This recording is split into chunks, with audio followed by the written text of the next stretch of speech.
परम पूज्य श्री गुरुदेव जी, मंगलमय पूजनीय संत समाज, सम्माननीय सज्जनों एवं देवियों, आज हम एक ऐसी चीज़ पर कुछ चर्चा करना चाहेंगे जो हमारे जीवन के लिए, साधना के लिए अत्यंत महत्वपूर्ण और कल्याण पथ में हमें आगे बढ़ने के लिए प्रेरित करने वाला पद है। गुरुजनों और संतों द्वारा कमाया हुआ वो अमृत रस है।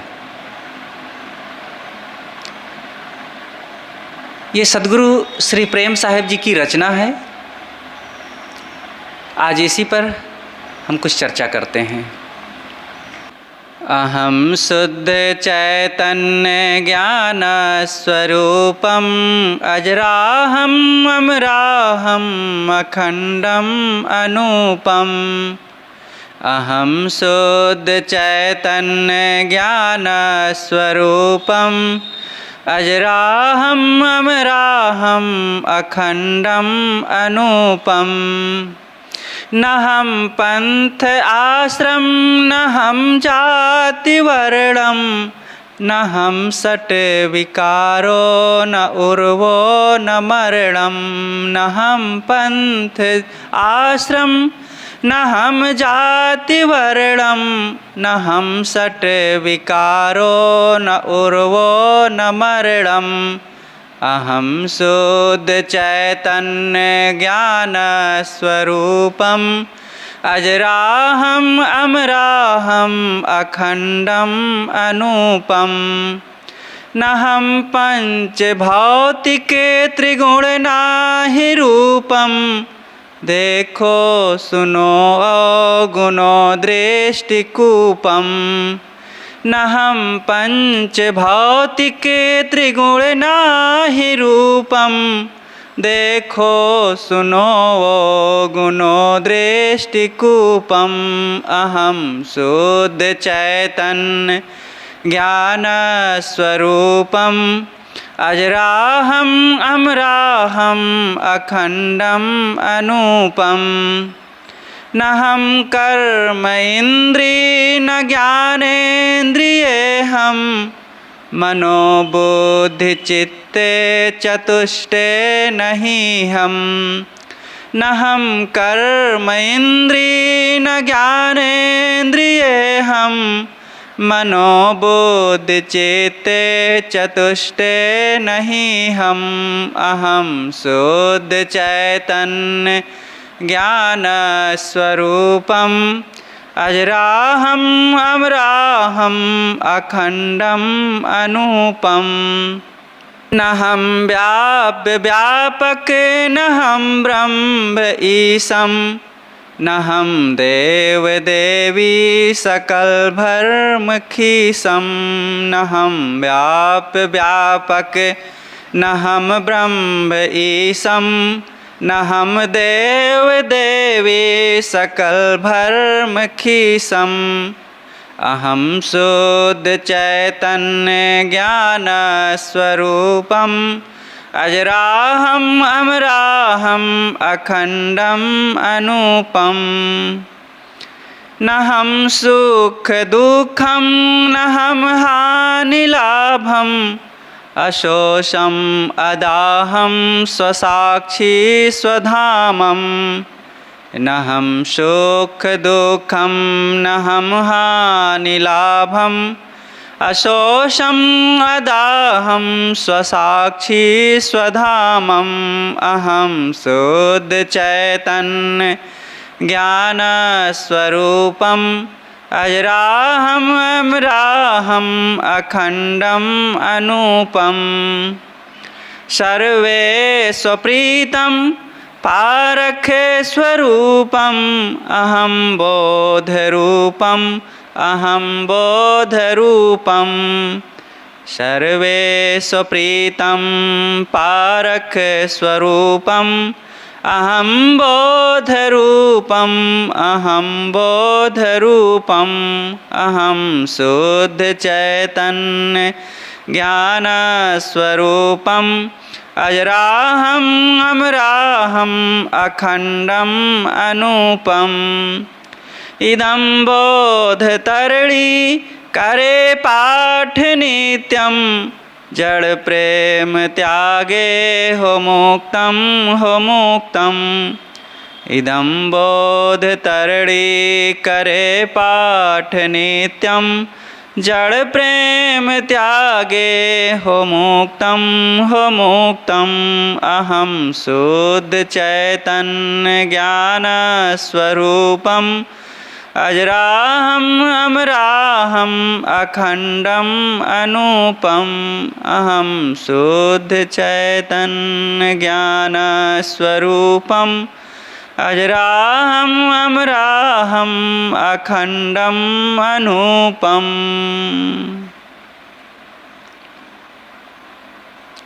ये केवल इतना ही एक पंक्ति ही मनन करने से ध्यान साधना समाधि में सहयोग मिलता है, मन को एकाग्र करने के लिए बल मिलता है।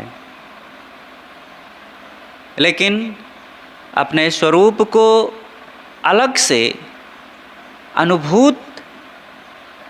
अनुभव करने के लिए ये पूरा पद अत्यंत महत्वपूर्ण है। एक एक वचन हमें जड़ दृश्यों से, देह से, मान्यताओं से, संसार से अलग बोध कराता है। आइए इसी पर कुछ अलग अलग विचार करते हैं शब्दों पर। अहम शुद्ध चैतन्य ज्ञान स्वरूपम। मैं कैसा हूँ? मैं का मतलब केवल मैं, देह नहीं। देह से अलग जो मैं निरंतर बोल रहा हूँ, सोच रहा हूँ, जान रहा हूँ, वो क्या है? वो देह नहीं है। वो देह को चलाने वाला देही है, वो अविनाशी है, वो मेरा स्वरूप है, वही मैं हूँ। मेरे रहने से ये देह चलती है या काम करती है। तो मैं कैसा हूँ? मैं शुद्ध हूँ। शुद्ध, जहाँ पर मिलावट ना हो, प्योर।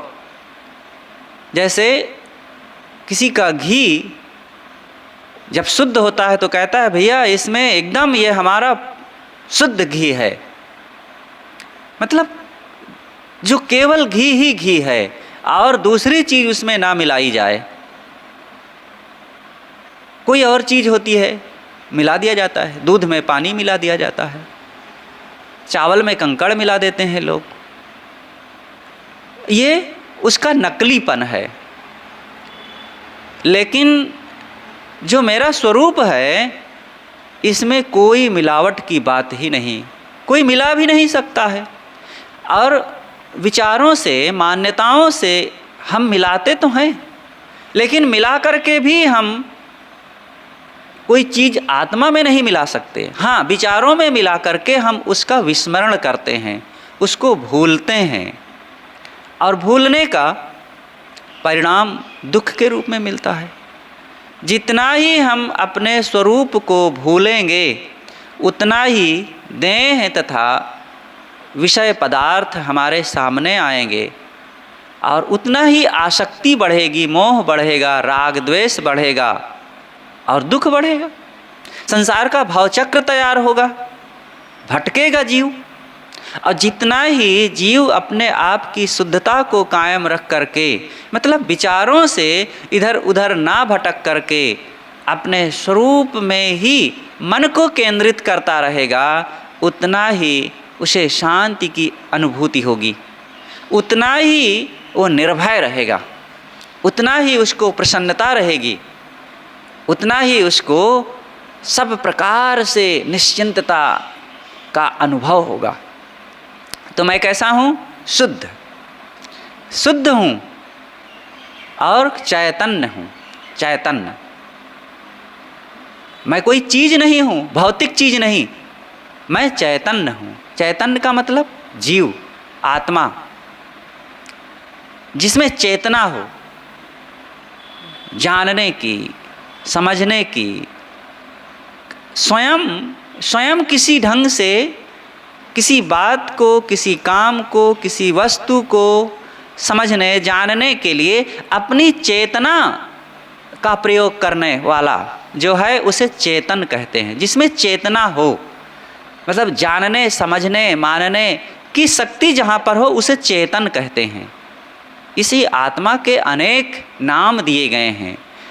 जीवतीति जीवः, जो सदैव जीवित रहे इसलिए उसको जीव कहते हैं।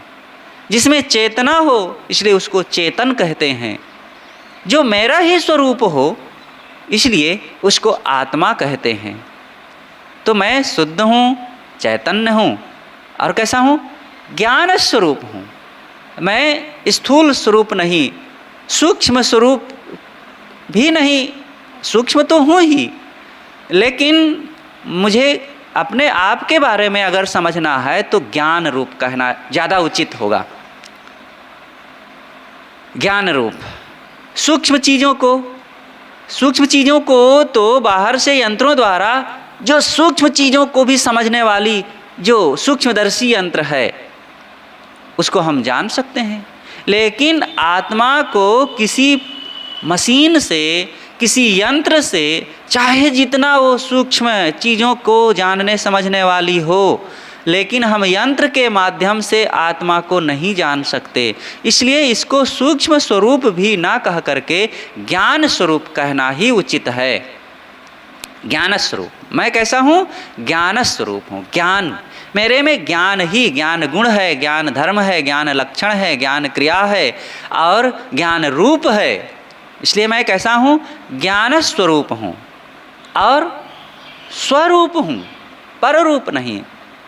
मैं स्वयं का अपना रूप हूँ। रूप कहते हैं पदार्थ को, किसी चीज़ को, बाहर के किसी वस्तु को, व्यक्ति के बाहरी रूप को, प्राणी के बाहरी रूप को, उसे रूप कहते हैं। लेकिन स्वरूप, जो आत्मा का जो स्व है उसका रूप, मैं स्वरूप हूँ। देखिए, स्वरूप के और भी अनेक अर्थ हैं। हर शब्द के कई कई अर्थ होते हैं। अब स्वरूप चीज़ों के लिए भी कहा जाता है, इसका स्वरूप ऐसा है। भावनाओं के लिए भी कहा जाता है, इस संस्था का स्वरूप इस प्रकार से होना चाहिए। और विचारों के लिए, सिद्धांतों के लिए भी कहा जाता है, आपके जीवन का इस प्रकार से स्वरूप होना चाहिए। तो ये विचारों के लिए, संस्था के लिए, पार्टी के लिए, व्यक्ति के लिए एक व्यवहारिक रूप गढ़ा गया। लेकिन जहाँ पर ये चर्चा चल रही है, ये आत्मा के स्वरूप का वर्णन करता है। तो मेरा स्वरूप कैसा है? वो ज्ञान स्वरूप है और स्व ही है वो रूप मेरा, स्व, पर नहीं। अध्ययन के दो ही विषय हैं, स्व और पर। स्व चेतन का स्वरूप, पर जड़ चीज़ों का स्वरूप। तो मैं कैसा हूँ? स्वरूप हूँ। मेरा रूप वो ज्ञान रूप है। और आगे अजराहम, अजर अहम, मैं अजर हूँ। जर माने जीर्णता होता है, पुराना हो जाना, क्षीण होना, वृद्ध होना। लेकिन शब्द लग जाने से अर्थ उलट गया, जैसे मृत और अमृत। मृत माने नष्ट हुआ, मौत, मृत्यु, लेकिन लग गया उसमें तो अमृत, जो कभी ना मरे, जिसके द्वारा कभी ना मौत आवे, वो अमृत है। इसी प्रकार यहाँ पर अर्थ उलट जाता है, जर और अजर। अजर का मतलब होता है यहाँ कि जो कभी जीर्ण ना हो। आत्मा कैसा है? अजर है। इसमें अवस्थाओं का प्रभाव नहीं आता है। शरीर में बचपना, जवानी, बुढ़ापा, ये अवस्थाएं आती हैं, लेकिन आत्मा में ना जन्म शैशव अवस्था आती है, और ना बाल्य अवस्था आती है, ना कुमार अवस्था आती है, और ना जवानी, ना बुढ़ापा, ना जर्जरता, और ना मौत आती है। तो मैं कैसा हूँ? अजर हूँ, अमर भी हूँ। शरीर मरता है, चीज़ें नष्ट होती हैं, लेकिन मेरा जो स्वरूप है, आत्मा जो है, जो मैं हूँ, देखिए यहाँ पर मेरा कह देने से ऐसा ना सोचिए कि मैं से अलग कोई मेरा है। मैं खुद जो स्वयं हूँ, प्रत्यक्ष हूँ, अपने आप हूँ। मैं हूँ कैसा? अमर, अमर अहम।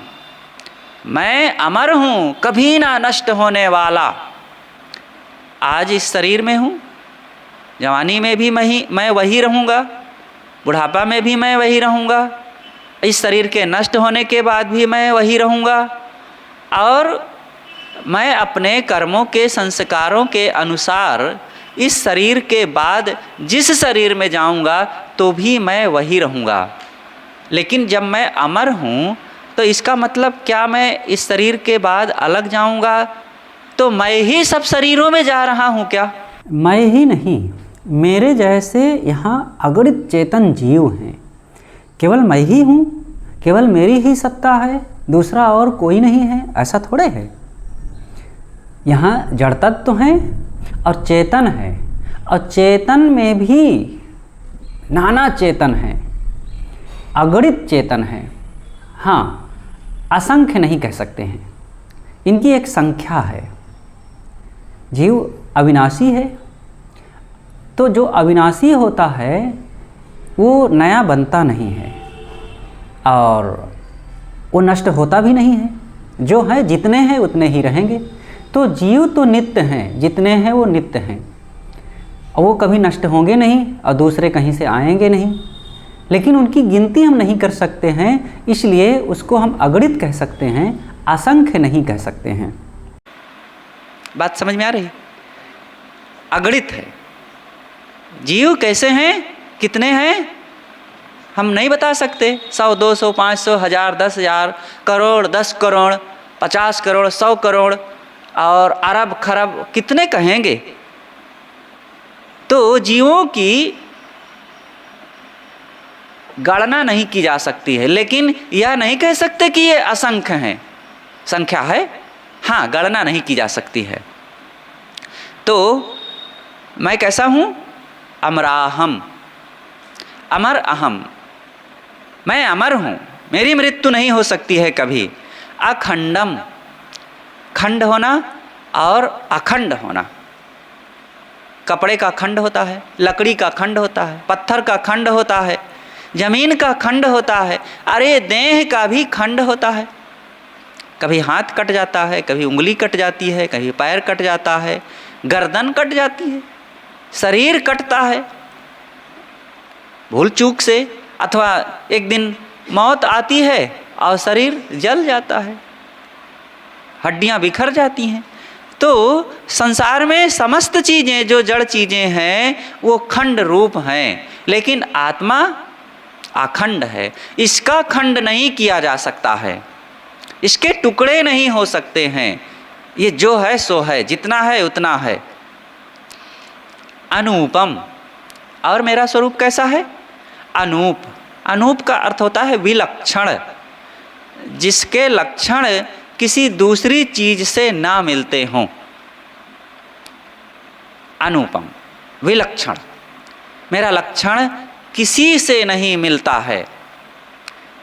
अब एक व्यक्ति का लक्षण दूसरे से जब मिलता है तो कहा जाता है ना, अरे राम एकदम श्याम की तरह दिख रहे हैं। और कोई चीज़ हो तो कहा जाता है ये गाड़ी उस गाड़ी की तरह एकदम लग रही है। देखने में भ्रम होता है, ऐसा लगा है कि वही गाड़ी है, लेकिन ये अलग है। ये घर, अमुक घर देखे थे तो ये घर एकदम उस घर की तरह है। तो एक के लक्षण दूसरे से मिलने पर उसकी याद आती है। लेकिन मेरा स्वरूप किसके जैसा है? जो मैं हूँ, चेतन हूँ, मैं किसके जैसा हूँ? पानी के जैसा, आग के जैसा, हवा के जैसा, मिट्टी के जैसा? किसके जैसा कहेंगे हम? ये जीव का स्वरूप विलक्षण है, अनुपम है, इसीलिए इसको अनूप कहा जाता है। विलक्षण है, इसके लक्षण किसी के तरह नहीं है, ये अपने जैसा है बस। न हम पंथ आश्रम न हम जाति वर्णम। मैं पंथ नहीं हूँ, मेरे स्वरूप में पंथ नहीं है। ये जीव को किस पंथ का कहेंगे? ये कबीर पंथी है, ये वेदांती है, वैष्णव है, आर्य समाजी है, ये हिंदू है कि मुसलमान है, ईसाई है कि यहूदी है? किस पंथ का इस जीव को कहेंगे? बेकार में पंथ पंथ कह करके मेरा संप्रदाय बड़ा है, दूसरे का संप्रदाय छोटा है, मेरे संप्रदाय से, मेरे मत पंथ से मुक्ति है, दूसरे के मत पंथ से मुक्ति नहीं होती है, ये सब बहुत साधारण बुद्धि की बात है। मजहब नहीं सिखाता आपस में बैर रखना, एक राष्ट्रीय गीत में ये बात आई है। मजहब, संप्रदाय, पंथ ये आपस में बैर रखना नहीं सिखाते हैं।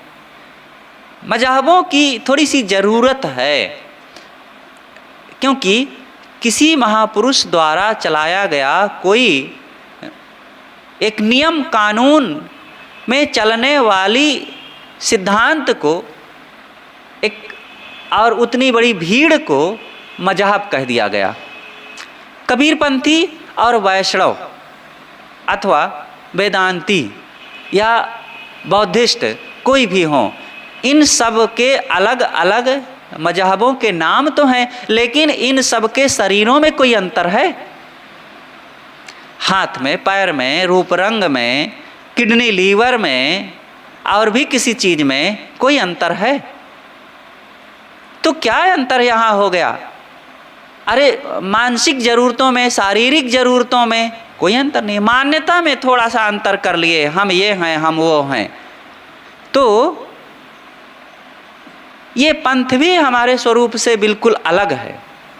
ना हम पंथ, आश्रम। आश्रम का मतलब क्या होता है? आश्रम कहते हैं कि श्रम करने के स्थान को आश्रम, जहाँ पर श्रम किया जा सके उसे आश्रम कहते हैं। और दूसरा नाम है आश्रम का, इसका अर्थ है दूसरा, जहाँ आश्रय मिले, रहने की जगह जहाँ मिले उसे आश्रम कहते हैं। गृहस्थ आश्रम, विरक्त आश्रम, लेकिन वहाँ पर विशेषण लगाना पड़ता है, गृहस्थ और विरक्त आश्रम। किंतु जहाँ रूढ़ शब्द है, आश्रम कह देने मात्र से यह बोध होता है कि ये साधना करने वाले लोग हैं, किसी भी मत पंथ में रहते हों, लेकिन अगर आश्रम में रहते हैं, आश्रम शब्द आते ही यही पता चलता है कि ये आत्म कल्याण के पथिक हैं, आध्यात्मिक साधना करने वाले लोग हैं। तो कुछ शब्द रूढ़ होते हैं। तो ये जीव को हम किस आश्रम का कहेंगे? गृहस्थ आश्रम का, विरक्त आश्रम का, कि कबीर आश्रम का, कि बुद्ध आश्रम का, महावीर आश्रम का, किस आश्रम का जीव को कहेंगे? जीव अपने आप है बस। ये आश्रम भेद से भी इसको हम नहीं आंक सकते हैं, इसको नहीं गिन सकते हैं। तो न हम आश्रम न हम जाति वर्णम, जीव को किस जाति का कहेंगे? जाति भी इसमें नहीं है। जाति कहते हैं पैदा होने को, अजात शब्द पैदा हुआ। तो जिस नर मादा से बच्चे हो सकें उनकी एक जाति है। जैसे बैल से और गाय से बच्चे होते हैं, इसलिए दोनों की जाति एक है। बैल से और ऊँटिन से बच्चे नहीं होते हैं, इससे पता चलता है कि इनकी जातियाँ अलग अलग है। ऐसे समस्त प्राणियों को देख लो, जहाँ जहाँ से नर मादा से बच्चे हों उनकी एक जाति है। और मनुष्यों में तो पूरी दुनिया में कहीं के स्त्री हो, कहीं के पुरुष हों, वो काले हों, गोरे हों, लंबे हों, ठिगने हों, कोई भी स्त्री और पुरुष होंगे तो ये मनुष्य की एक जाति है। लेकिन यहाँ जीव की बात तो बिल्कुल अलग ही है, जीव की तो जाति ही नहीं है। जो जीव मनुष्य में है वही जीव पशुओं में है, जो जीव हिंदुस्तानी शरीर में है वही जीव पाकिस्तानी शरीर में भी है।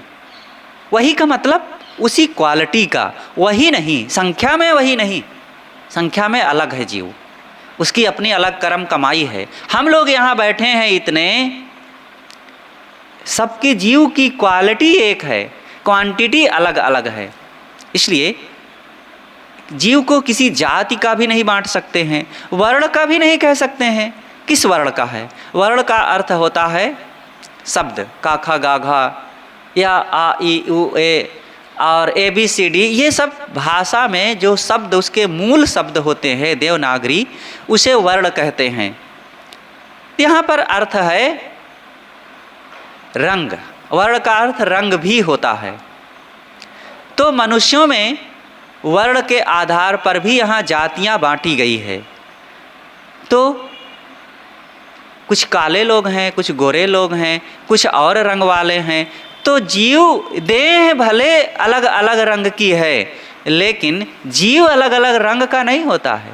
बस इसका तो एक ही रंग है, ज्ञान रंग। सदगुरु कबीर ने कहा है ना, रंग ही ते रंग उपजय सब रंग देखा एक, कौन रंग है जीव का ताका करहु विवेक। इसलिए रंग को पहचानो, ज्ञान रंग। जीव का एक ही रंग है, ज्ञान रंग।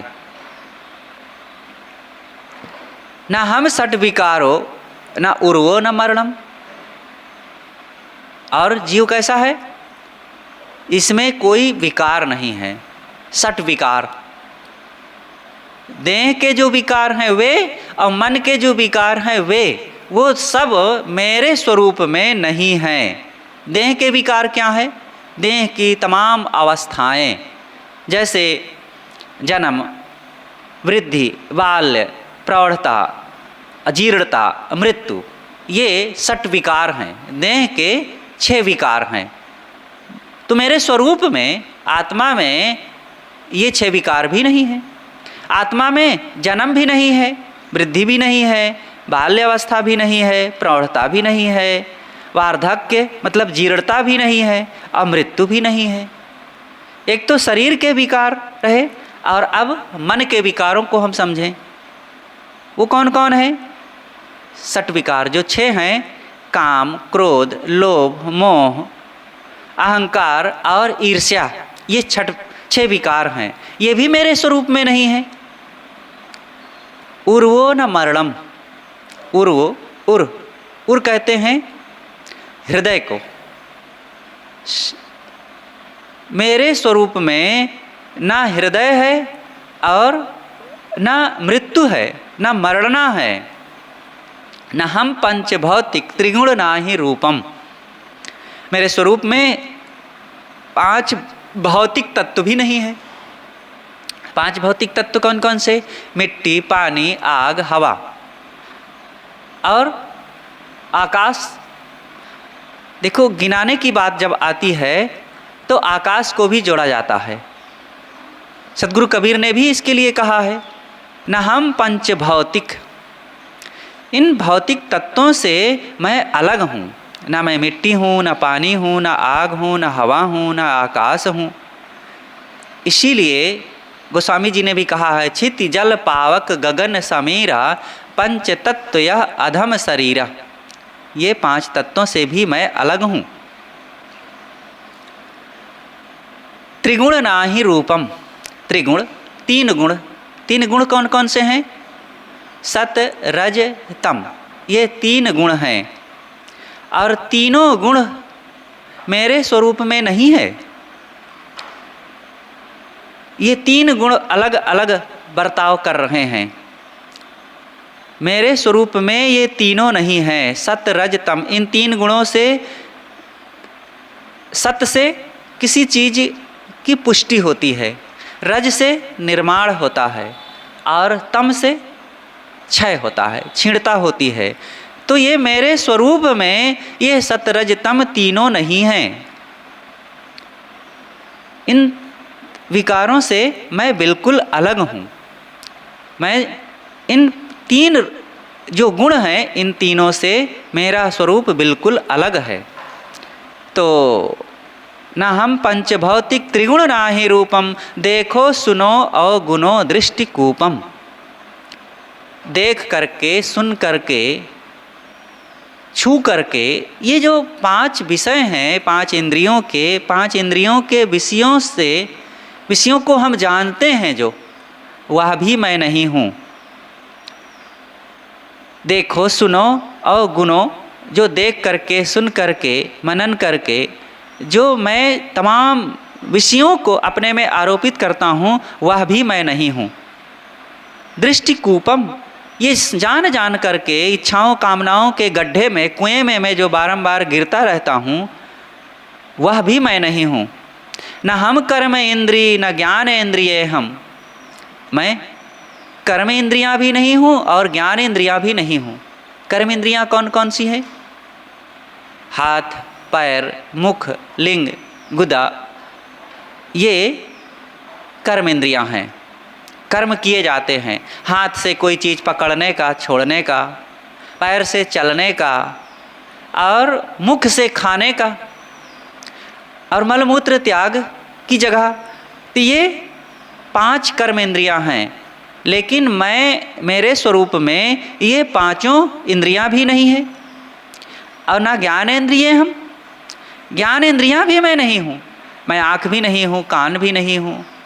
ये 5 ज्ञान इंद्रियाँ, आँख, नाक, कान, जीभ, चाम, ये 5 हैं, लेकिन इन 5 में भी मैं कोई नहीं हूँ। मनोबुद्धि चित्ते, चतुष्टय नहीं हम। मैं मन और बुद्धि नहीं हूँ, और चित्त से सोचे जाने वाली बातें भी नहीं हूँ मैं। चित्त से अनेक बातों का चिंतन किया जाता है, सोचा जाता है, और उसमें से अलग अलग भावों का निरूपण किया जाता है, वह भी मैं नहीं हूँ। चतुष्टय नहीं हम, चतुष्टय अंतःकरण। चतुष्टय अंतःकरण कौन कौन से? मन, चित्त, बुद्धि, अहंकार, ये 4 अंतःकरण जो मन के ही चारों रूप हैं, लेकिन यहाँ पर उसको समझने के लिए अलग अलग नाम दिया गया है। तो यह भी मैं नहीं हूँ, चतुष्टय अंतःकरण भी मैं नहीं हूँ। न हम व्याप्य व्यापक, न हम ब्रह्म ईसम। ये व्याप्य व्यापक शब्द का प्रयोग न्याय दर्शन में किया जाता है। न्याय दर्शन एक बहुत बड़ा हमारे भारतीय दर्शनों में सिद्धांत है, जिसका उदय मिथिला, बिहार, मिथिला क्षेत्र से हुआ है। न्याय दर्शन, न्यायिक लोग बड़े तार्किक होते हैं, बड़े तेज होते हैं, और वो एक सिद्धांत जो गढ़ते हैं अपने तर्क के जोर से उसको सिद्ध कर देते हैं। तो यहाँ पर व्याप्य व्यापक ये 2 शब्द चलते हैं, और ये न्याय दर्शन में विशेष माना जाता है। तो व्याप्य व्यापक का अर्थ होता है जो चीज़ जिसमें समाई हुई हो, वह क्या है? वह है व्याप्य, उसमें व्याप्य है पूरा। अब व्यापक जिसमें जो समाई हुई हो, जिसमें समाई हो और जो समाई हुई हो। जैसे पानी में चीनी, एक उदाहरण ले लें। जैसे पानी में चीनी, पानी में चीनी दोनों अलग अलग है, लेकिन चीनी इतना उसमें समा गई कि उसको कहते हैं कि ये व्याप्य है, इसमें व्याप्य है। और फिर पानी क्या हो गया? चीनी जब व्याप्य हो गई तो पानी क्या हुआ? व्यापक। जिसमें वो व्याप्य है वो व्यापक है। ऐसे ही कमरे में धुआं, कमरे में धुआं, अगर धुआं फैलेगा, भरेगा, आग जल रही है, तो उसके अंग अंग में, जगह जगह में, कमरे के अंदर वो क्या हो जाएगा? व्याप्य हो जाएगा धुआं। ऐसे अनेक उदाहरण समझ सकते हैं। लेकिन मेरे स्वरूप में कोई चीज़ व्याप्य है क्या? कोई चीज़ व्याप्य नहीं है, कोई चीज़। आप सूक्ष्म चीज़, स्थूल चीज़ या पंचभौतिक चीज़, कोई भी चीज़ देख लो, मेरे स्वरूप में कोई चीज़ नहीं है और मैं किसी में नहीं हूँ। ऐसा मेरा अपना दिव्य चेतन आत्मा है।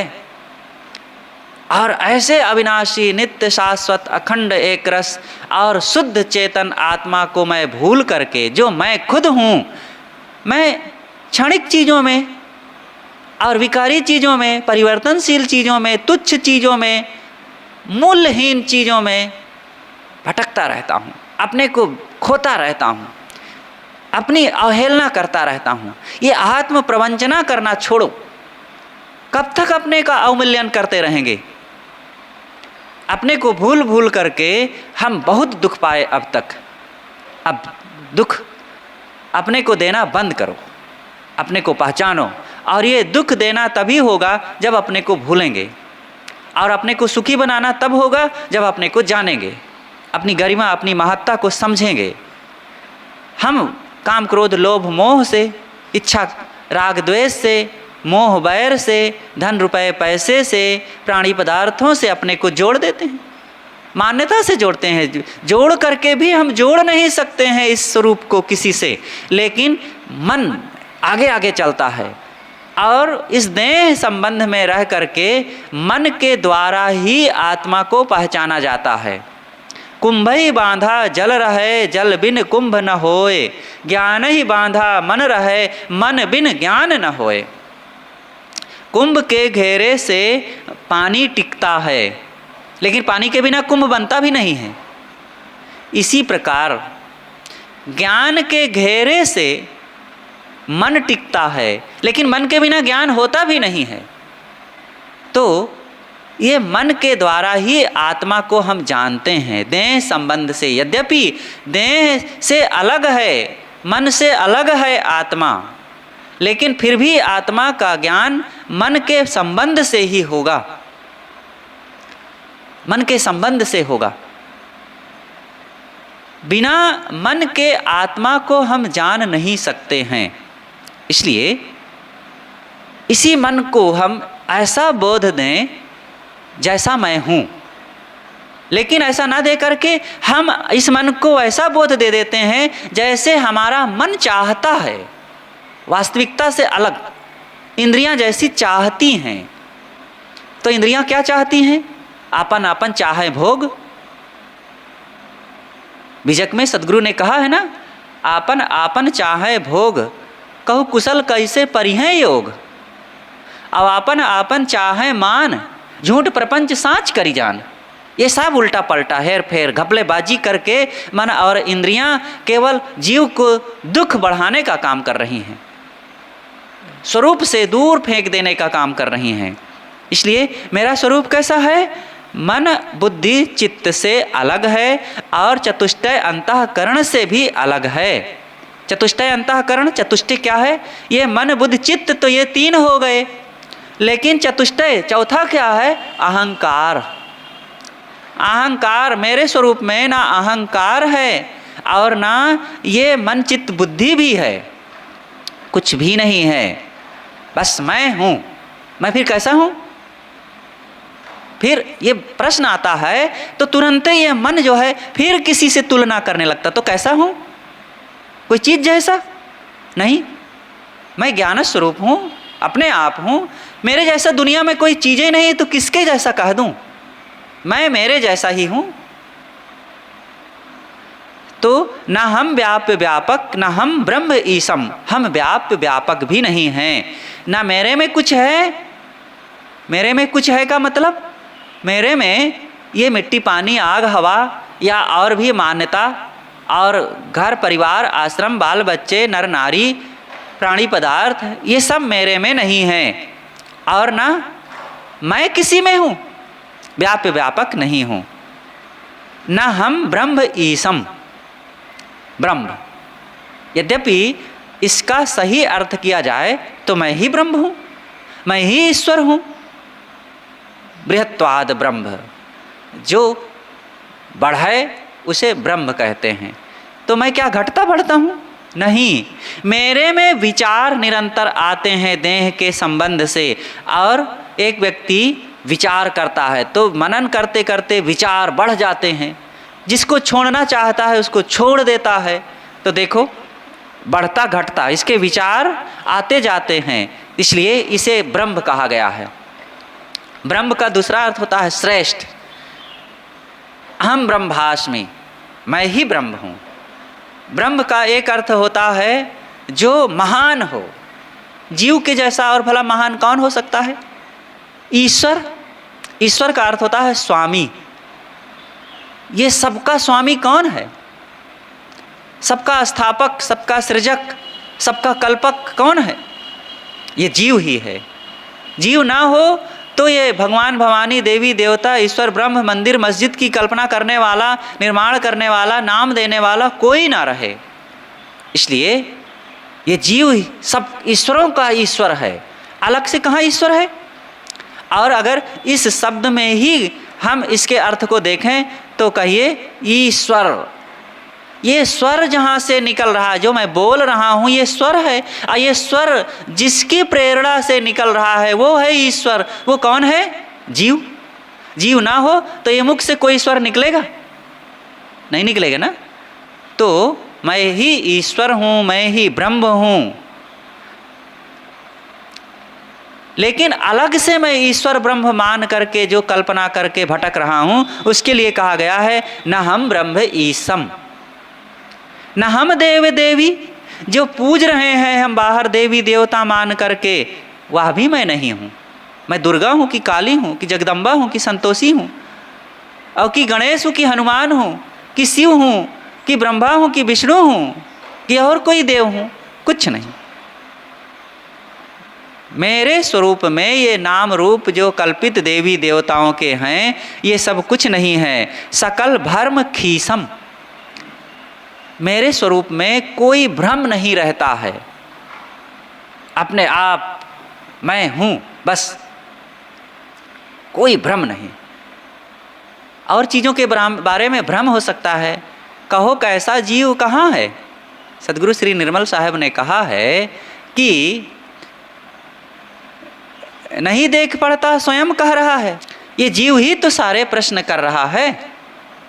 ये जो हूँ कर रहा है कि मैं यह हूँ, मैं वह हूँ, मैं यह नहीं हूँ, मैं वह नहीं हूँ, मैं ऐसा हूँ, मैं वैसा हूँ, मैं ऐसा नहीं हूँ, मैं वैसा नहीं हूँ।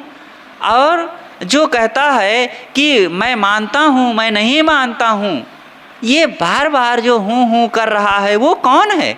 वो मैं ही तो हूँ। मैं सुखी हूँ, मैं दुखी हूँ, मैं वहाँ जाऊँगा, मैं नहीं जाऊँगा, मैं ये मानता हूँ, मैं ये नहीं मानता हूँ। ये कौन कहता है कि ऐसा करता हूँ नहीं करता हूँ? वो मैं ही हूँ। मैं और हूँ के बीच में जो कुछ है वो व्यर्थ है। मैं हूँ बस इतना काफ़ी है। जो कुछ मैं और हूँ के बीच में आया है वो आरोपित है, मेरे स्वरूप से पृथक की चीज़ है, मुझको किसी और से जोड़ रही है वो। मैं धनी हूँ, अब देखो धन से मुझको जोड़ रही है, यहाँ पर मैं अपने को भूल रहा हूँ। मैं गरीब हूँ, मैं माँ हूँ, मैं पिता हूँ, देखो स्वरूप से पृथक गए कहीं हम। मैं जवान हूँ, मैं सुंदर हूँ, मैं साधु हूँ, मैं गृहस्थ हूँ, स्वरूप से अलग गए। इसलिए मैं हूँ बस इतना काफ़ी है। जो मैं और हूँ के बीच में है उसको छोड़ दीजिए, तब आप अपने आप रह जाएंगे, तब आपका अपने आप का बोध होगा। तो न हम देव देवी सकल भ्रम खीसम, मेरे स्वरूप में सारे भ्रम, जैसे ही मैं अपने आप का विचार करूँगा, चिंतन करूँगा, सारे भ्रम निकल जाएंगे। खीस का अर्थ एक और होता है जो यहाँ पर नहीं बैठेगा, प्यौसरी। प्यौस, उसे प्यौस भी कहते हैं, उसको खीस भी कहते हैं। तो मेरे स्वरूप में किसी चीज़ को जैसे जला करके उसका कोई रूप बना दिया गया, मिठाई बना दी गई, दूध को पका करके खोया बना दिया गया, मिठाई बना दी गई, या तत्काल जनी हुई गाय के दूध को जैसे प्यौस बना दिया जाता है, वैसे मेरे स्वरूप को परिवर्तित करके कोई कुछ बना सकता है क्या? नहीं।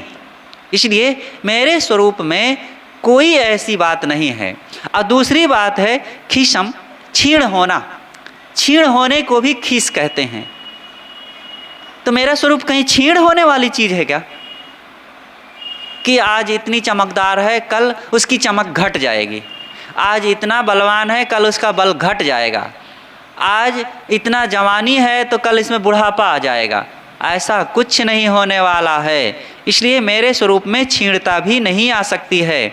न हम सुख दुखम, मेरे स्वरूप में सुख और दुख भी नहीं है, कोई सुख दुख नहीं है मेरे स्वरूप में। ये बाहर से चीज़ों को पा पा करके हम सुखी दुखी क्षण क्षण होते रहते हैं, लेकिन मेरे स्वरूप में एक रस जो कुछ है वो नित्य है, सदा है। और उसको अगर शब्द में ही व्यक्त करना ही है तो फिर सुख है कहना पड़ेगा। सदगुरु कबीर ने देखो कहा है, सुख दुख से कोई परे परम पद। सुख और दुख से वो पद परे है, वो दशा परे है। समाधि में आप पहुंच जाएंगे तो कैसे लगेगा? वहाँ दुख तो लगेगा नहीं, तो क्या सुख लगेगा? तो सुख फिर कैसा लगेगा? अगर सुख लग रहा है किसी प्रकार से तो कैसा लगेगा? लड्डू जैसा, कि बर्फी जैसा, कि कोमल स्पर्श जैसा, कि सुगंध जैसा, कि सुंदर रूप जैसा? अरे वहाँ पर कोई प्राणी और पदार्थों का या विषयों का या इंद्रियों के सुख की तुलना नहीं करनी है। वो केवल इस सबके त्याग की दशा का सुख है।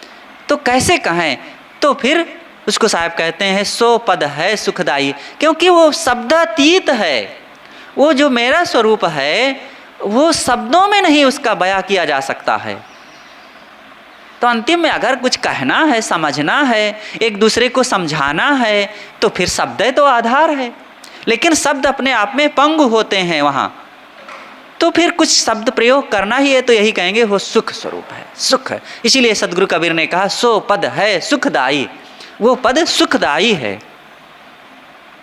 न हम हानि लाभम, मेरे स्वरूप में हानि और लाभ भी नहीं है। ये बाहर की हानि लाभ में हम पच रहे हैं, धन मिला, घर मिला, और ये चीज़ों की हानि हो गई, बुढ़ापा की। सदगुरु विशाल देव से एक बार सदगुरु अभिलाष देव जी मिलने गए, दर्शन करने गए। तो जब बंदगी भाव करके बैठे, कुछ बातचीत शुरू हुई, तो विशाल देव ने गुरुदेव जी से, सदगुरु अभिलाष साहेब जी से एक बात पूछा था कि तो तुम्हें कोनो हानि तो नहीं लागत है? अपने लखनवी बाराबंकी भाषा में उन्होंने पूछा कि अभिलाष दास तुमको कोई हानि तो नहीं लगती है? तो गुरुदेव जी ने कहा कि गुरुदेव आपकी कृपा से, संतों की संगति से, सत्संग के प्रभाव से अब ये बात समझ में आ गई है कि मेरे स्वरूप से अलग अब कुछ है ही नहीं जिसे पाना हो। तो जो मेरा है उसमें न कुछ हानि की बात है कि उसमें कुछ नष्ट हो जाएगा तो हानि हो जाएगी, और ना कुछ और जुड़ने की बात है। इसलिए अब हानि समाप्त हो गई।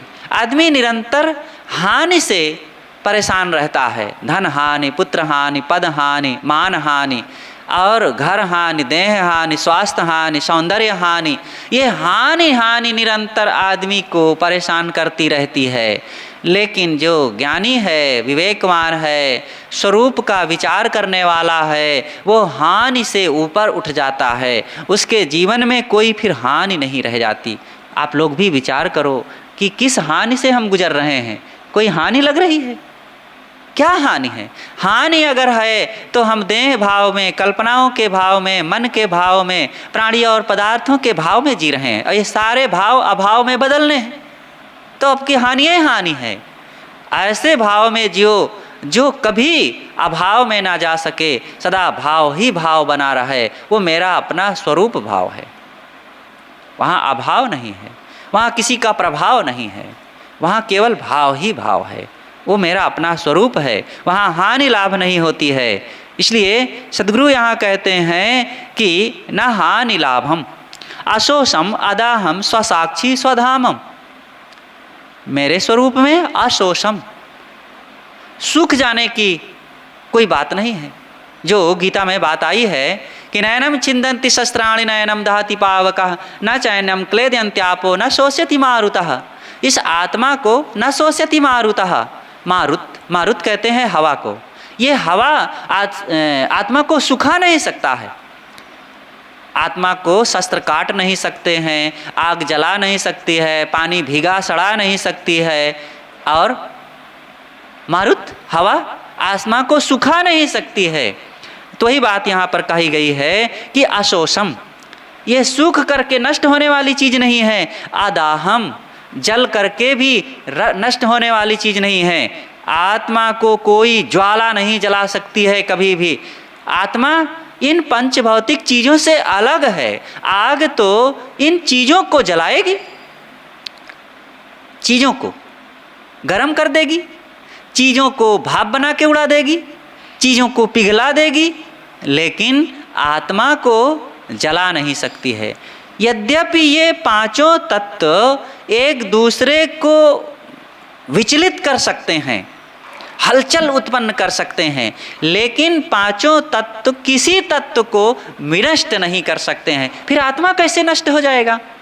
देखो, जब बलवान पानी होगा तो मिट्टी को काट करके फोड़ फाड़ करके बहा सकता है। क्या मिट्टी के तत्व को नष्ट कर सकता है पानी? मिट्टी जब बलवान होगी तो आग को बुझा सकती है, लेकिन क्या आग को नष्ट कर देगी? और हवा जब बलवान होगी तो मिट्टी को उड़ा सकती है, आग को बुझा सकती है, और पानी को भी वो उड़ा सकती है, लेकिन क्या नष्ट कर देगी? आग भी पानी को भाप बना करके उड़ा सकती है, मिट्टी को पिघला सकती है, और हवा को गर्म कर सकती है। क्या नष्ट कर सकती है? कोई तत्व किसी तत्व को नष्ट नहीं कर सकते हैं। तो फिर आत्मा किससे नष्ट होगा भला? तो यहाँ जो मूल तत्व हैं, चाहे जड़ हो या चेतन हो, कोई नष्ट नहीं होते हैं। तो इसलिए हम अपने स्वरूप के बारे में भी विचार करें कि जब ये नष्ट नहीं हो सकता है तो काहे को भयभीत हो रहे हैं? ये देह को अपना मान करके बड़ा दुख है। रात दिन देह से जुड़ जुड़ करके हम कांपते रहते हैं। हल हल कांपे बाला जीव, ना जाने का करी हैं पीयू। अदाहम स्वसाक्षी स्वधामम। तो अभी तक जो मैं नहीं था वो सब बात बता रहे थे सद्गुरु प्रेम साहिब जी। अब आगे बताते हैं कि मैं हूँ क्या आखिर। साहब बताते हैं कि स्वसाक्षी, मैं अपने आप का स्वयं जानने वाला हूँ। मैं किसी के माध्यम से अपने आप को जानूँ ऐसी बात नहीं है। स्वयं से स्वयं को जानो ना। अपनी आँख से जैसे मैं सबको जानता हूँ, देखता हूँ, वैसे अपनी आँख से स्वयं को, उस आँख को भी देख सकता हूँ, लेकिन देख नहीं सकता। लेकिन समझ तो सकता हूँ कि मैं सबको देखता हूँ, तो मेरी आँखें हैं तो समझ लिया। मैं इसी आत्मा से सारे संसार का ज्ञान प्राप्त करता हूँ। तो इसको हम इस प्रकार से समझ सकते हैं, जब मैं सबको जानता हूँ तो मैं भी तो हूँ, इस बात को भी तो समझ सकता हूँ। जिस शक्ति से हम बहिर्मुख हो सकते हैं, मन इंद्रियों को चंचल करके दुखी हो सकते हैं, उसी शक्ति से अपनी मन इंद्रियों को अंतर्मुख करके हम सुखी भी तो हो सकते हैं। इसलिए स्वसाक्षी, मैं स्वयं को जानने वाला। स्वधामम, मैं अपने धाम में रहूं, अपने धाम में स्थित हूँ। सर्वे सुप्रीतम पारक स्वरूपम, मैं सबसे ज़्यादा प्रिय हूँ। किसके लिए? मेरे लिए। मेरे लिए मेरे समान दुनिया में और कोई प्रिय हो नहीं सकता है। मैं किससे प्रेम करता हूँ बताओ भला? धन से। लेकिन एक डाकू आ जाए और बंदूक छाती में लगा दे और कह दे धर दो धन, नहीं तो अभी ठाँ से कर दूंगा, तो किससे प्रेम करता हूँ?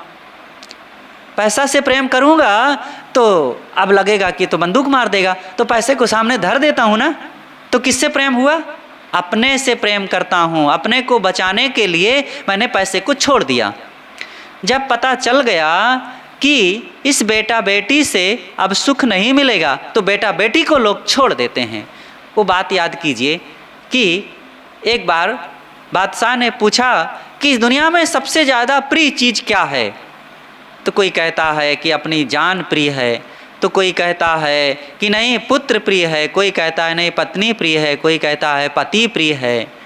तो कोई स्पष्ट समाधान नहीं। बीरबल ने कहा हुजूर सबसे ज़्यादा अपनी जान प्रिय होती है, अपनी आत्मा प्रिय होती है। तो बादशाह ने कहा कि क्या तुम इसका प्रैक्टिकल कर सकते हो, सिद्ध कर सकते हो? कहा हाँ हुजूर कर सकता हूँ। तो एक बहुत बड़ा पिंजड़ा सादा सपाट सीधा मंगाया गया।